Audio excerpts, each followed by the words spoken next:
Hello friends, स्वागत है आपके अपने YouTube channel online GKGS classes में। आज जो है राष्ट्रपति से रिलेटेड इम्पोर्टेंट क्वेश्चन को हम लोग सॉल्यूशन करेंगे। इनसे ज़्यादातर एग्ज़ाम में जो हैं पूछे जा रहे हैं और आने वाले एनटीपीसी एग्ज़ाम में भी जो है इससे क्वेश्चंस आ रहे हैं और ये जो है ऐसे पढ़ेंगे कि हम किसी को भी पढ़ा भी सकते हैं। तो आइए इस टॉपिक्स को समझने का कोशिश करते हैं और इसे दो प्रकार के वीडियो आपको भेजा जाएगा। पहला वीडियो जो है इस पे राष्ट्रपति के बारे में बेसिक जानकारी हम लोग इकट्ठा करेंगे और नेक्स्ट वीडियो जो है राष्ट्रपति के कार्य एवं शक्तियों पे बनाया जाएगा। तो चलिए राष्ट्रपति को समझने की कोशिश करते हैं। राष्ट्रपति जो है भारत में दो प्रकार की सरकारें होती है। एक होता है संघ सरकार और दूसरा होता है राज्य सरकार।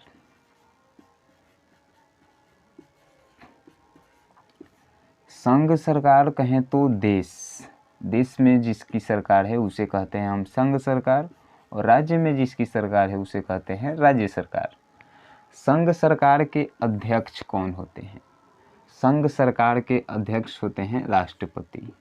ठीक है, संघ सरकार के अध्यक्ष होते हैं राष्ट्रपति। इससे जो है क्वेश्चंस आते हैं कि संघ सरकार के वास्तविक अध्यक्ष कौन है। वास्तविक अगर ऐड होता है तो प्रधानमंत्री जो हैं संघ सरकार के वास्तविक अध्यक्ष हैं। और संघ सरकार के अगर हेड पूछा जाए, ओनली संघ सरकार के अध्यक्ष कौन है, तो संघ सरकार के अध्यक्ष हैं राष्ट्रपति। लेकिन संघ सरकार का वास्तविक अध्यक्ष कौन है, तो संघ सरकार का वास्तविक अध्यक्ष है प्रधानमंत्री। तो चलिए अब अनुच्छेद पे चर्चा करते हैं कि अनुच्छेद कौन से कहाँ पे है।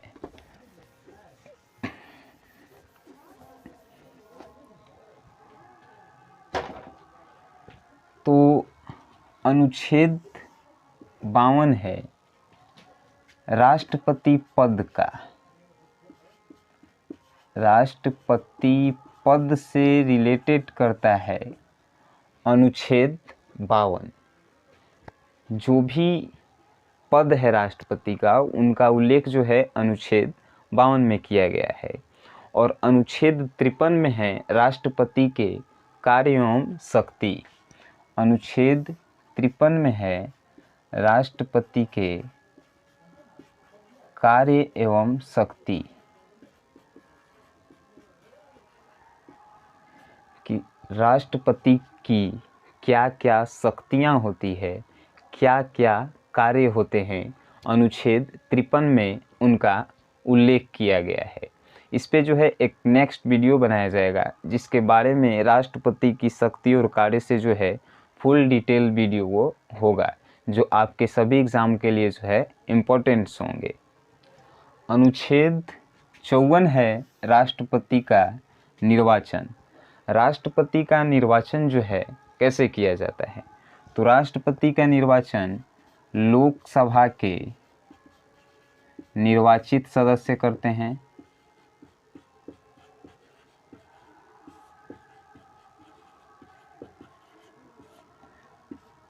विधानसभा के निर्वाचित सदस्य करते हैं।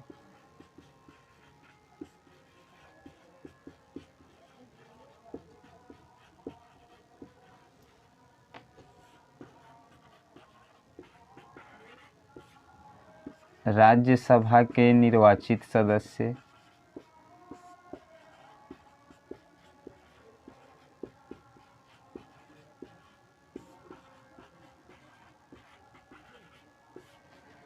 और दिल्ली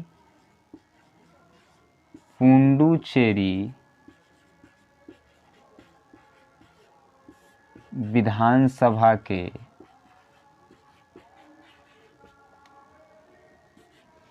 निर्वाचित सदस्य।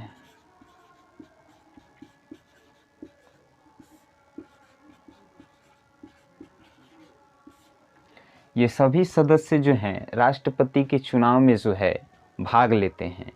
लोकसभा के निर्वाचित सदस्य, निर्वाचित यानी जीते हुए सदस्य जो लोकसभा में जो बैठते हैं निर्वाचित सदस्य वो जो है राष्ट्रपति का चुनाव करते हैं। विधानसभा के निर्वाचित सदस्य वो जो है राष्ट्रपति का चुनाव करते हैं। राज्यसभा के निर्वाचित सदस्य और केंद्र शासित प्रदेश में दिल्ली और पुडुचेरी के जो विधानसभा के निर्वाचित सदस्य हैं वो राष्ट्रपति के निर्वाचन में भाग लेते हैं। ठीक है। नेक्स्ट है अनुच्छेद 55। अनुच्छेद 55 जो है निर्वाचन रीति से रिलेट है, यानी राष्ट्रपति का चुनाव जो है समानुपातिक प्रणाली के द्वारा किया जाता है। राष्ट्रपति का निर्वाचन समानुपातिक प्रणाली के द्वारा किया जाता है। समानुपातिक प्रणाली का होता है। समानुपातिक प्रणाली कहने का मतलब एक विधायक यानी विधानसभा के निर्वाचित सदस्य अपने यहाँ के कुल वोटों के बराबर जो है उनका एक मत होता है। आइए समझते हैं।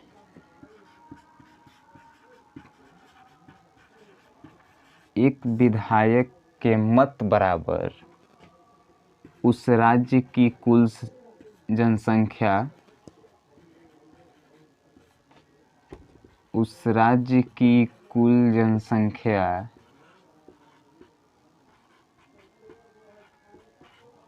बटा में उस राज्य के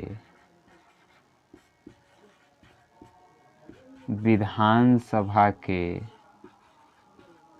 निर्वाचित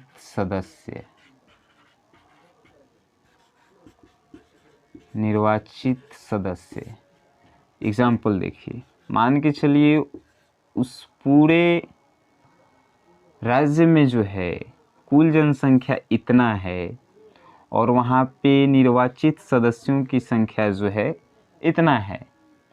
यहाँ से ऐसे कटा, यानी कि एक विधायक पे जो है वहाँ की कुल जनसंख्या का इतना आदमी जो है उन्हें मत दिया है।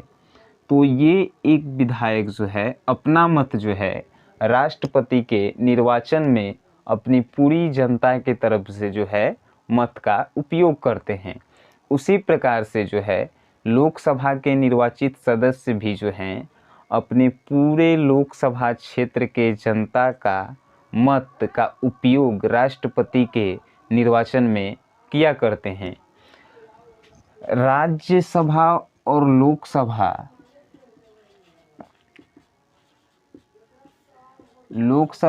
और राज्यसभा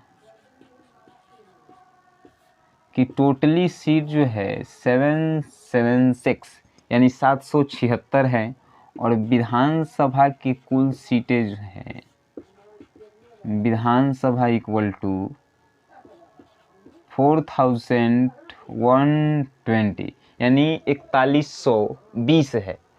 तो हम यह कह सकते हैं कि विधानसभा के लोग जो हैं राष्ट्रपति को ऐसे ही जिता देंगे क्योंकि इनकी संख्या जो है ज़्यादा है।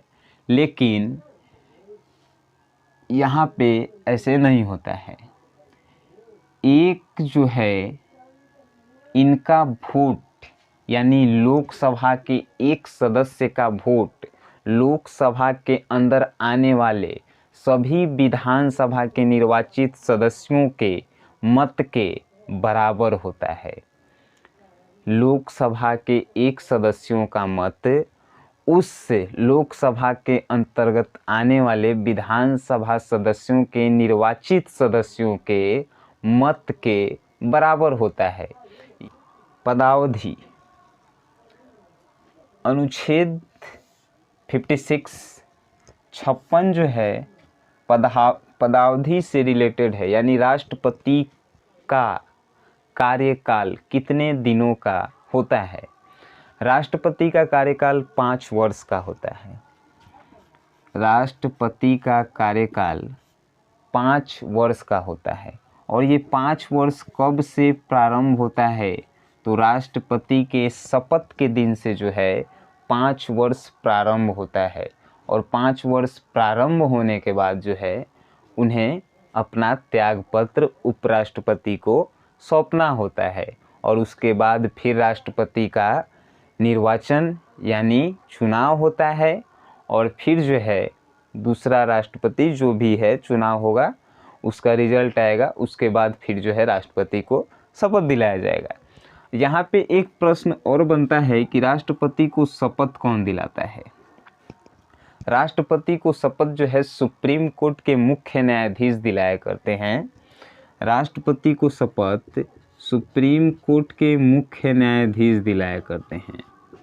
न्यायाधीश, अगर मुख्य न्यायाधीश सुप्रीम कोर्ट में उपस्थित नहीं हो, राष्ट्रपति के शपथ समारोह के दौरान अगर सुप्रीम कोर्ट के मुख्य न्यायाधीश अनुपस्थित हों यानी उपस्थित नहीं हों, तो उनके कोर्ट के यानी सुप्रीम कोर्ट के वरिष्ठ न्यायाधीश के द्वारा जो है शपथ दिलाया जाता है। वरिष्ठ न्यायाधीश के अंतर्गत जो है उन्हें शपथ दिलवाया जाता है। किन्हें?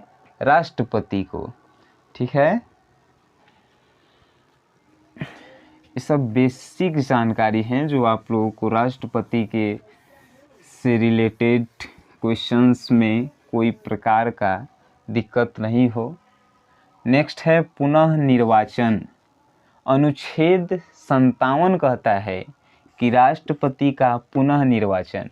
पुनः निर्वाचन कहने का मतलब है कि हमारे देश में एक व्यक्ति कितने बार राष्ट्रपति बन सकता है।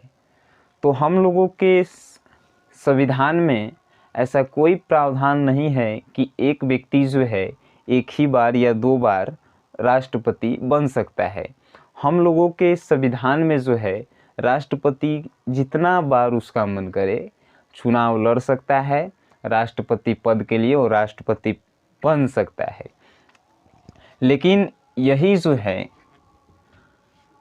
यानी कहें तो कई बार जो है राष्ट्रपति पद के लिए जो है वो अपना आवेदन दे सकता है और चुनाव लड़ सकता है। लेकिन यही जो है यूएसए यानी अमेरिका के संविधान का बात किया जाए तो अमेरिका में ये प्रावधान है और उसके संविधान में ये उल्लेखित है कि एक व्यक्ति 2 ही बार राष्ट्रपति का चुनाव लड़ सकता है। यानी कि अमेरिका के संविधान के अनुसार कोई व्यक्ति वहाँ पे 2 बार ही राष्ट्रपति बन सकता है। और यहाँ पे जो है आप कई बार जो है राष्ट्रपति का चुनाव लड़ सकते हैं।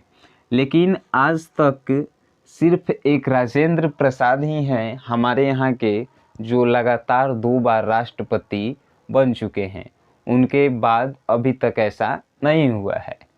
ठीक है,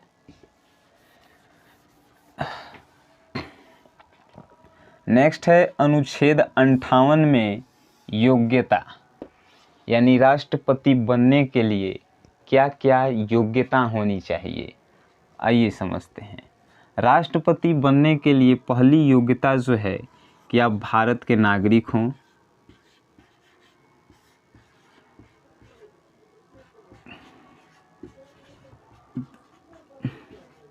भारत के नागरिक हों। दूसरा, आपकी आयु जो है 35 वर्ष से ऊपर हो। तीसरा, आप किसी लाभ के पद पे ना हो, आप किसी लाभ के पद पर ना हो।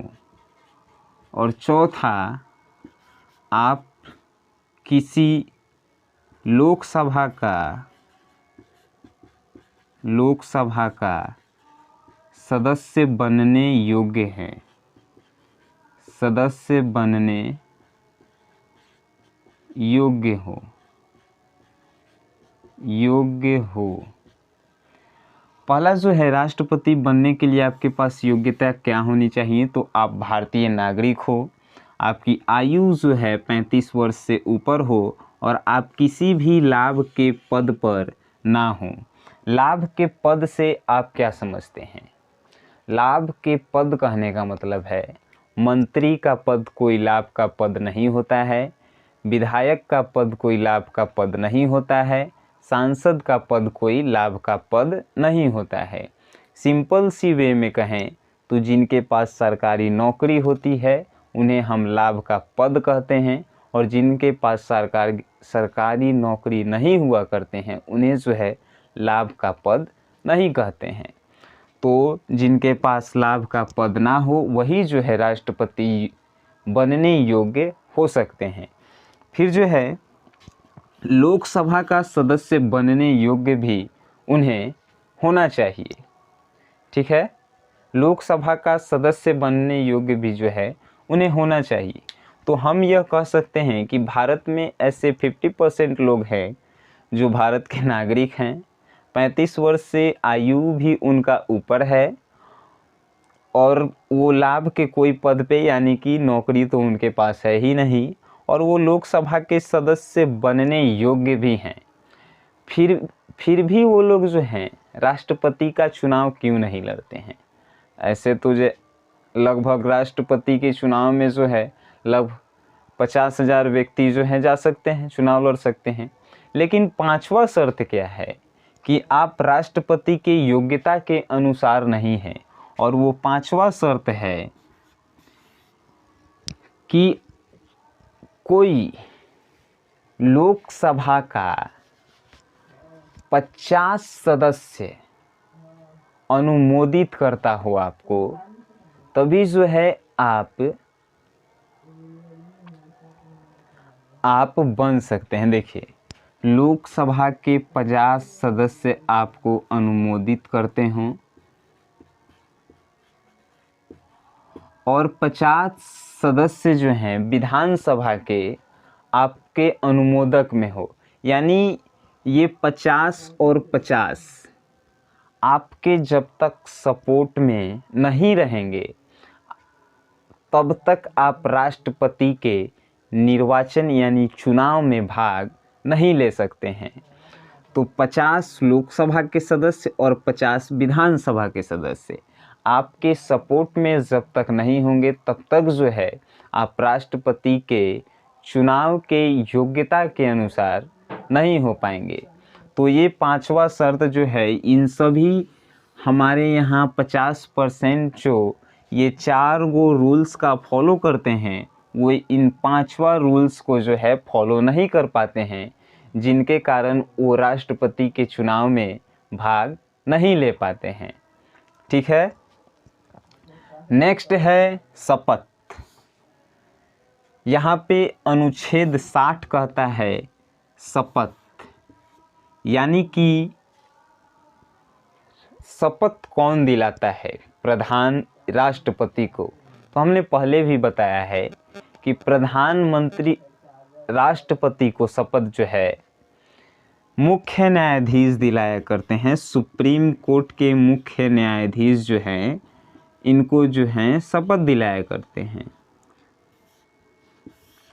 मुख्य न्यायाधीश यानी सुप्रीम कोर्ट के मुख्य न्यायाधीश जो है राष्ट्रपति को शपथ दिलाया करते हैं, और अगर मुख्य न्यायाधीश अनुपस्थित हैं तो उनके जगह पे सुप्रीम कोर्ट के वरिष्ठ न्यायाधीश यानी कोई पुराना न्यायाधीश जो है उनको शपथ दिला सकता है राष्ट्रपति को। तो राष्ट्रपति का शपथ जो है अनुच्छेद यानी आर्टिकल 60 अनुच्छेद 60 में राष्ट्रपति के शपथ का उल्लेख किया गया है, और राष्ट्रपति का शपथ सुप्रीम कोर्ट के मुख्य न्यायाधीश दिलाया करते हैं। ये नहीं कि हाई कोर्ट का जो है मुख्य न्यायाधीश नहीं, सिर्फ सुप्रीम कोर्ट का ही जो है यहाँ पे मुख्य न्यायाधीश उनको शपथ दिलाया करते हैं। और अगर सुप्रीम कोर्ट के मुख्य न्यायाधीश उपस्थित नहीं हैं तो वरिष्ठ न्यायाधीश सुप्रीम कोर्ट के जो हैं वो राष्ट्रपति को शपथ दिलवा सकते हैं। नेक्स्ट है अनुच्छेद 61 में महाभियोग। अब ये महाभियोग क्या है? महाभियोग के अंतर्गत आप राष्ट्रपति को उनके पद से हटा सकते हैं। महाभियोग के अंतर्गत आप राष्ट्रपति को उनके पद से हटा सकते हैं। लेकिन महाभियोग होता क्या है और वो लगाया कैसे जाता है, आइए उसको समझते हैं। तो महाभियोग जो है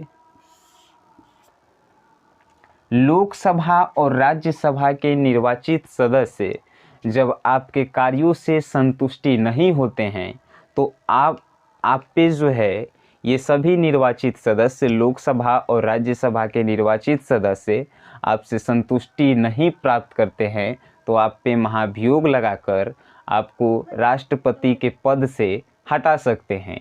लेकिन महाभियोग लगाने के पहले आपको 14 दिनों तक पहले, राष्ट्रपति पर महाभियोग लगाने के 14 दिनों के पहले आपको जो है राष्ट्रपति को एक एप्लीकेशन दिया जाता है कि आप पे जो है महाभियोग लगाया जा रहा है, आप उसके अंतर्गत क्या सफाई देना चाहते हैं। अगर राष्ट्रपति उन सभी का सफाई देना चाहते हैं तो आपके संसद यानी कि उसके सफाई में वो कुछ कहेंगे। अगर नहीं देना चाहते हैं तो वो जो है 14 दिनों के बाद अपना त्याग पत्र उपराष्ट्रपति को सौंप देते हैं। राष्ट्रपति जो हैं अपना त्याग पत्र किसको सौंपते हैं तो उपराष्ट्रपति को सौंपते हैं। राष्ट्रपति अपना त्याग पत्र जो है उपराष्ट्रपति को सौंपते हैं और उपराष्ट्रपति जो है उसके बाद उपराष्ट्रपति जो है राष्ट्रपति का सभी कार्यभार संभाला करते हैं। और ये कब तक संभालेंगे, लगभग 6 मंथ यानी 6 महीना तक ये जो है राष्ट्रपति के कार्यभार का संचालन कर सकते हैं। राष्ट्रपति का संचालन यानी कार्यों का संचालन उपराष्ट्रपति कर सकते हैं 6 महीने तक, और 6 महीने के बाद जो है फिर राष्ट्रपति का पुनः चुनाव होगा और उनमें जिनका रिजल्ट आएगा फिर उन्हें जो है राष्ट्रपति बनाया जाएगा। इन सभी अनुच्छेदों को हमने समझने का कोशिश किया और इससे रिलेटेड सभी बेसिक क्वेश्चंस को जो है हमने करने की याद भी आप लोगों को हो गया होगा, याद करने की भी जो है हमने कोशिश किया। एक और क्वेश्चंस आते हैं, राष्ट्रपति के चुनाव से संबंधित सभी चुनाव का कार्य जो है चुनाव आयोग किया करते हैं। चुनाव आयोग ही जो है राष्ट्रपति के चुनाव का भी जो है संचालन किया करते हैं। आई होप ये वीडियो आपको अच्छा लगा होगा और आपको याद हो गया होगा। तो आप वीडियो जो है अपने दोस्तों के साथ शेयर कीजिए, जिससे ज़्यादा से ज़्यादा लोग जो हैं इस वीडियो को देखकर राष्ट्रपति से बेसिक क्वेश्चंस जो एग्ज़ाम में पूछे जाते हैं वो क्वेश्चंस को करके आएँ। सो गाइस, वीडियो देखने के लिए थैंक यू।